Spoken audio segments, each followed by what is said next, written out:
Everyone, how's it going? Good, how are you? Yeah, I'm good. How's your Monday? So, it's sunny. It's Monday. Let's take Hey, it. Shepherd. All right, just a couple opening comments and then look forward to your questions. Always nice to see you all.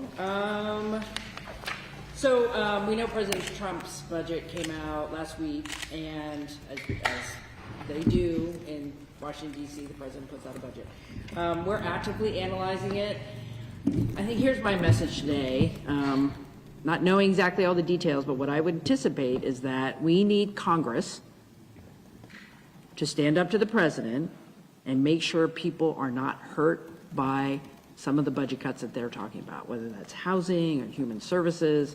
The federal dollars that are important to Oregonians are really about keeping people healthy and safe, and hopefully we won't see any reductions. But it's going to be up to Congress to put a budget out that actually stands up for people. I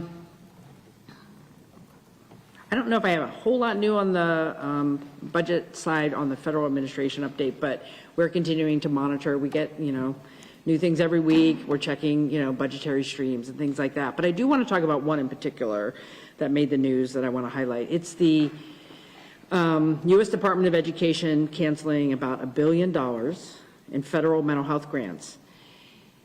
So after the Uvalde shooting, Congress stepped up and said we should have more resources for local school districts to help students who might be having mental health issues. And Oregon is also a recipient of some of those grants. Right now, we have $29.6 million over 5 years coming into Oregon for these student mental health grants. And that will have a direct impact on students' ability to get help when they need it in the school districts who are receiving the dollars. And right now, it's our understanding, and we can get you the exact numbers, Portland Public Schools, Multnomah County Education Service District, the Corbett School District, the Phoenix Talent School District. Remember, a lot of students still traumatized by the wildfires from 2020 could probably use that help. And also the Douglas County Education Service District, who, by the way, they're doing some really amazing work in Douglas County with their school districts and their healthcare providers to really do more intervention work when there are student behavior issues and mental health issues. It would be really unfortunate for them to lose these dollars because they are really, I think, putting some great programming together. So they might be one worth following up to see how that's going to impact them. I think it's just an ongoing pattern of pulling back on dollars that are having good positive impact in not only in Oregon but places around the country. And we will continue to fight back and do what we can, work with the Attorney General, see if we can hold on to the dollars that have been promised. But it is really troubling that we continue to see those actions from the Trump administration. So with that, I'm sure you have other questions for me. So we're gonna switch off. Anka's got her huge mic. She'll give it to you. Dirk, go ahead and wait for the mic. Hi, Governor. Hi, Dirk. We are not seeing the Trump administration pull back on this call to cut costs as we saw with his budget. And I'm going to guess that if you analyze that and all that came to fruition, you would be in a pretty serious budgetary hole potentially. I'm wondering, given that we won't know the extent of what Congress is going to do when we pass the budget, I don't think, how likely do you think a special session or some sort of emergency scrambling to reconcile our finances is going to be? People are talking about that more and more, I think, in the building as probably we might have to do it. I don't know. How are you thinking about that? Well, I see special sessions as a tool that the legislature and I have to address any unexpected changes in the budget. I mean, I was around here during the Great Recession when, things were challenging, and special sessions obviously during the pandemic. I think this is a matter of timing. What is Congress going to do? What does our revenue forecast look like? Are we going to see the impacts of the tariffs later in the summer into the fall? And we've heard that from the economists. So there'll be a little bit of lag understanding the economic impacts of the tariffs, for example. So I think it's very difficult to project because maybe next week the president says no more tariffs or Congress doesn't pass his budget. So I just think it's really hard to tell. My message to legislators is do the best budget we can with the resources we have. We do have reserve funds that are triggered under certain circumstances, and we could get your view of those. But those are, that's why we have the rainy day fund. That's why we have the educational stability fund. And and we're at, north of 10% of discretionary dollars with those reserve funds. So that will be helpful to have.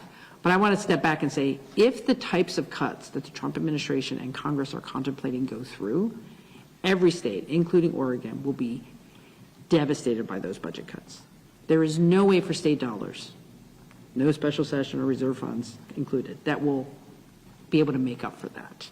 And so I would just hope that Congress does the right thing and does not slash budgets that matter to people in their home states.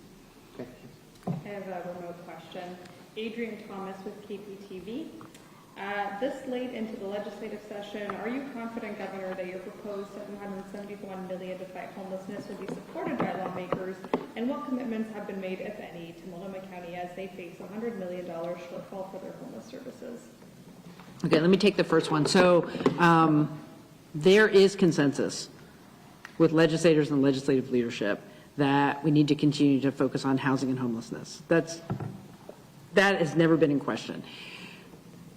We're all waiting to see the revenue forecast to decide, what resources will be available. What I've been saying to the co-chairs is we need to maintain our commitment that we have made to local communities who are also putting in money to maintain shelters and rehousing services. So I'm going to do everything we can to maintain that commitment. When it comes to the city of Portland and Multnomah County, there has been an update, and I think there's been a little bit of coverage about it.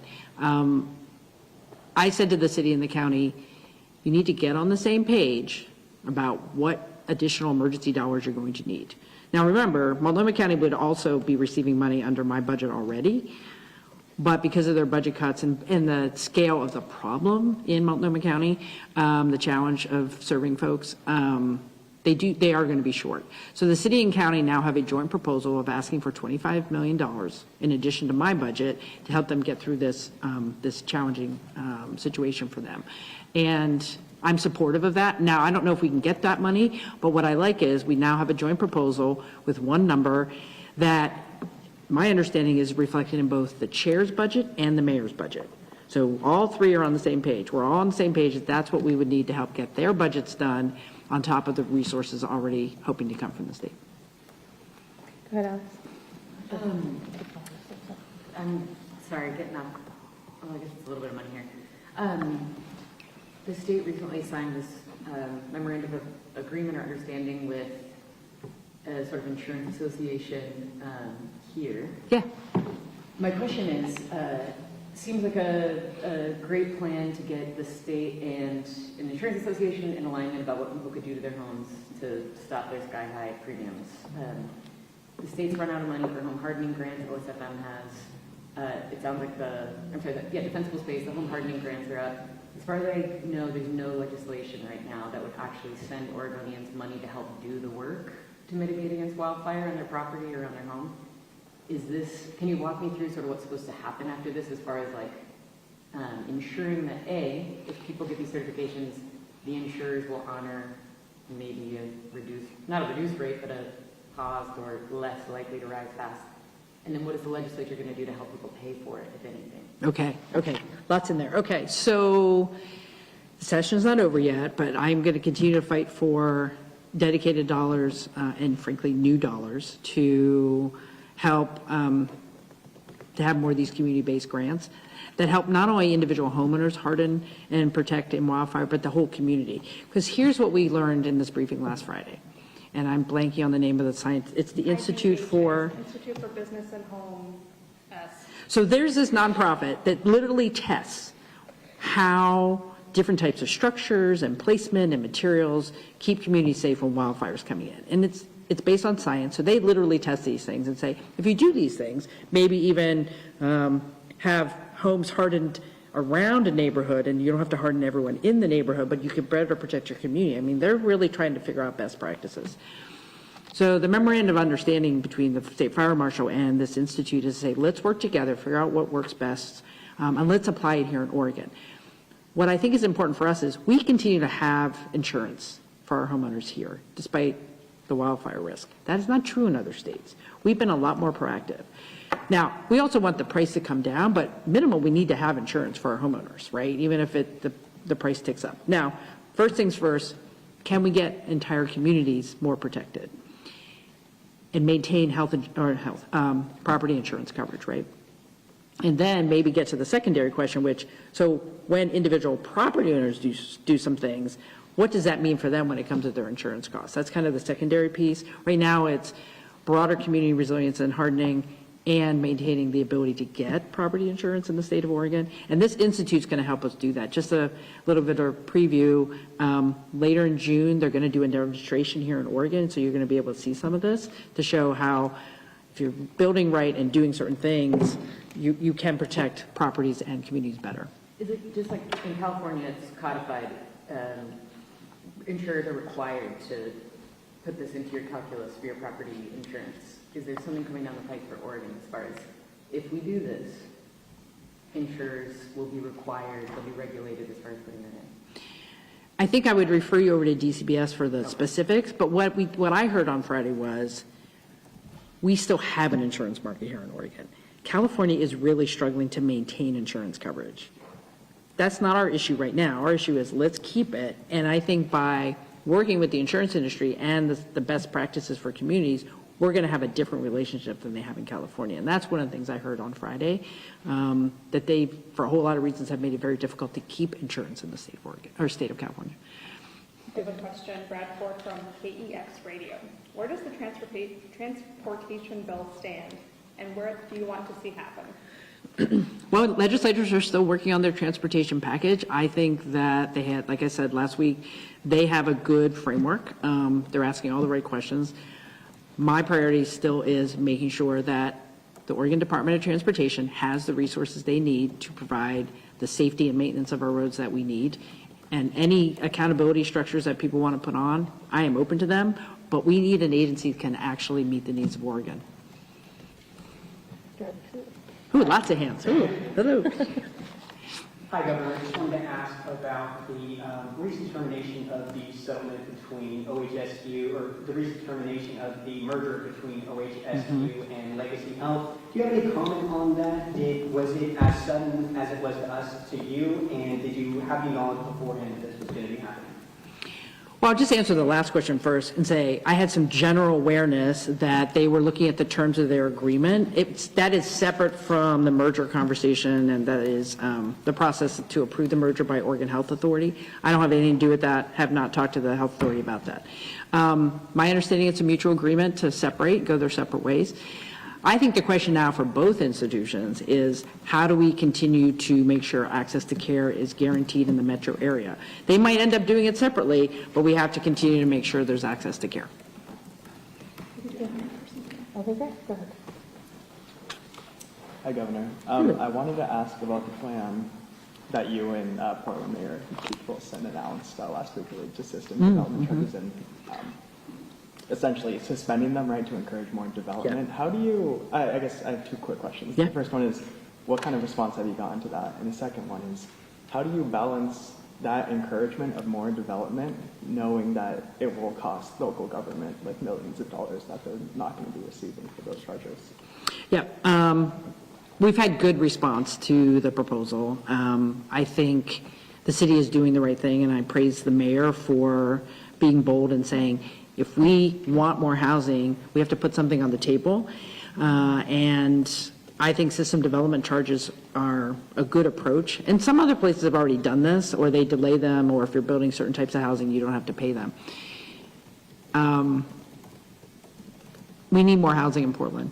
They are behind. And this sends a clear message to the development community that we want your business in Portland and we want you to build housing. In terms of the dollars that would not be recovered at the moment, at least for up to 3 years, those are dollars they're not getting now, right? No housing gets built, those dollars are not coming into the city. I would rather see more housing come in and then all the other types of benefits from that.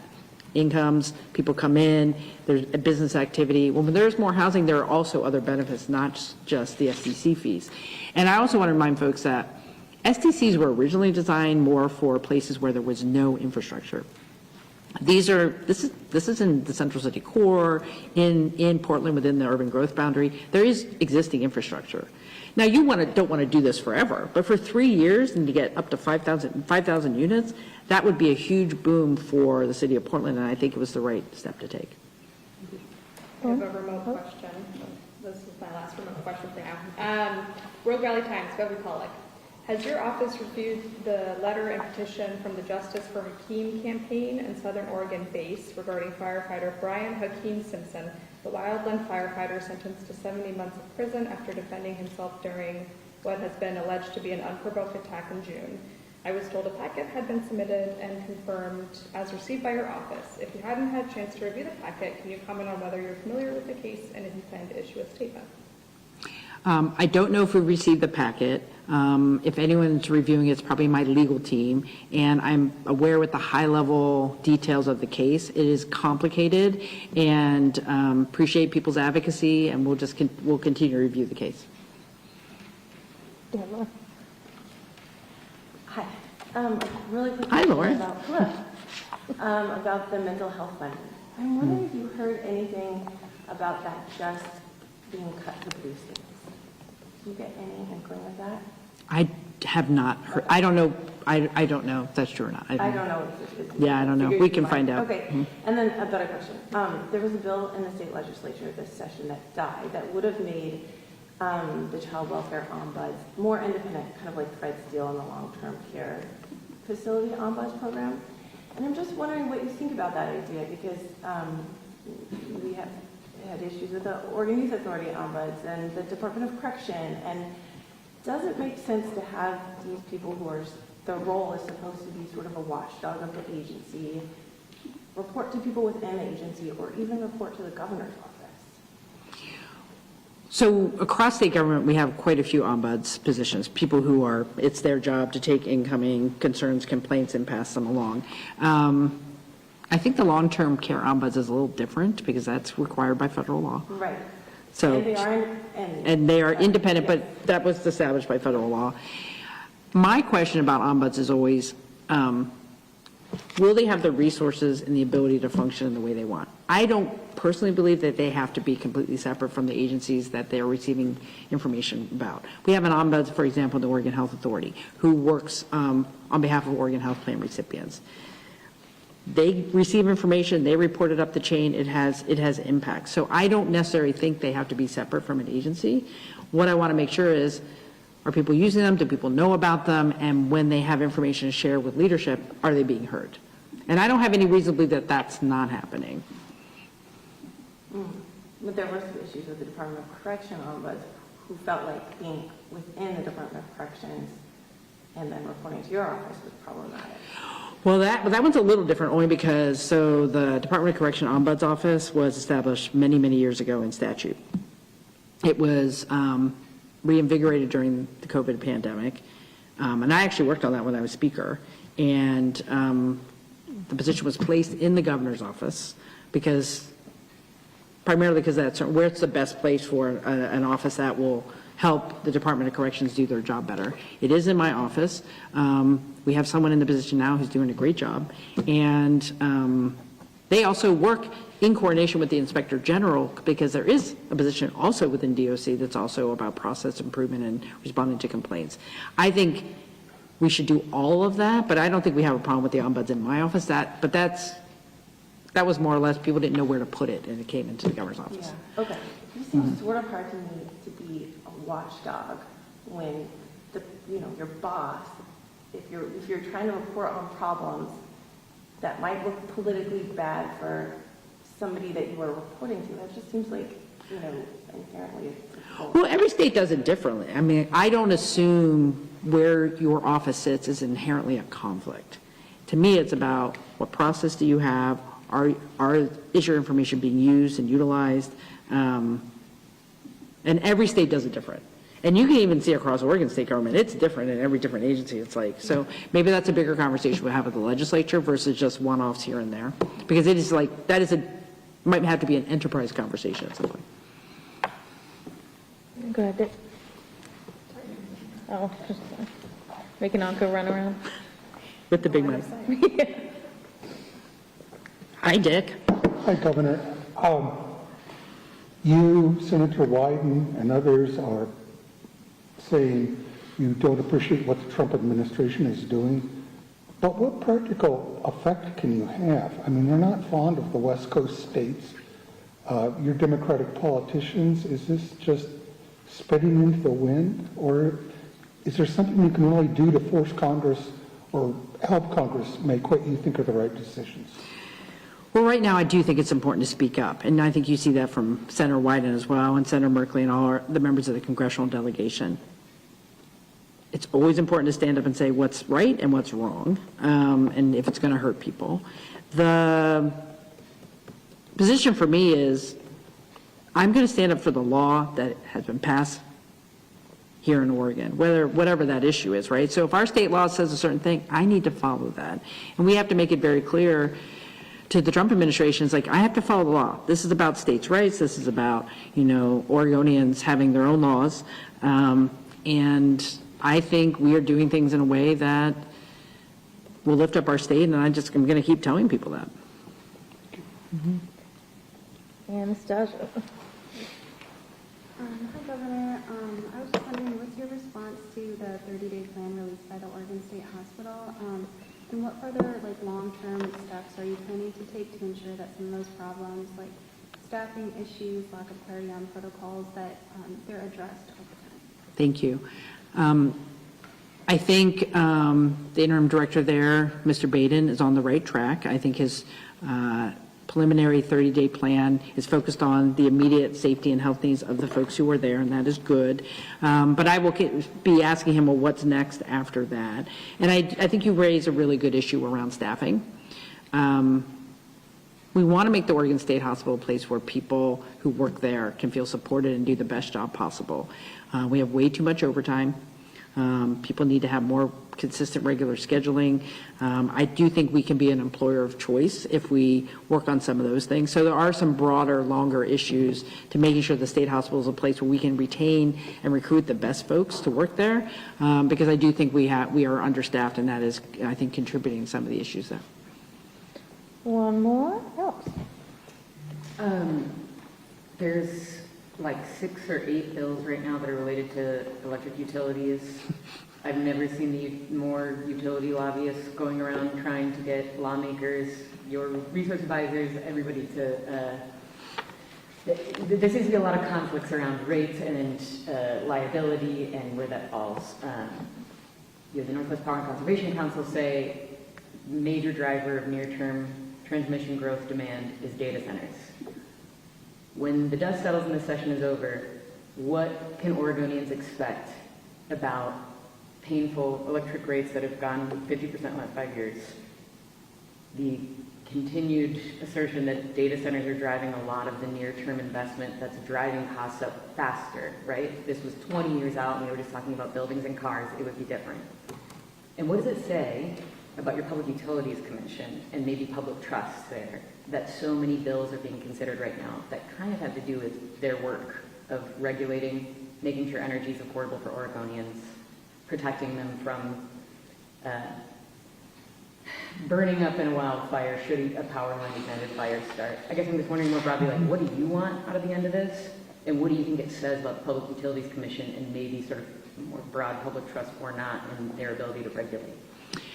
Well, first of all, what I want to see for Oregonians at the end of the session is a renewed commitment to keeping utility rates low, giving the Public Utility Commission additional tools to do that, and more opportunities to put more of the burden on the folks who are using the energy. In this case, some of the large users like data centers should be doing more of their fair share, so it's not all coming onto residential ratepayers.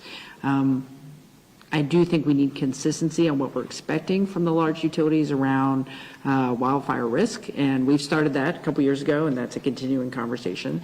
So I expect improvements in all those areas with the legislation that's happening. I don't think it's a commentary on the PUC. I think it's more of a commentary on we have challenges with the grid, we have challenges with wildfire, we have challenges with rates, and it's just a top-of-mind issue for legislators. And so correspondingly, you see a lot of bills about it. I do like the idea of giving the Public Utility Commission more tools to to do the right thing. And I set a letter of expectations to the PUC about, these are the things I need you to be thinking about. How do you keep rates reasonably low and consistent for folks? How do you deal with the bigger users? And how do you deal with risk and liability? Those are all really important. And my expectation with the PUC is they're going to follow through and do those things. And it's nice that the legislature is giving them some more options. I just misspoke. We've got time for one more. Yeah. Or not. Okay. All right. Thanks, everybody. Thanks, everybody. Thank you. Thank you. Good to see you.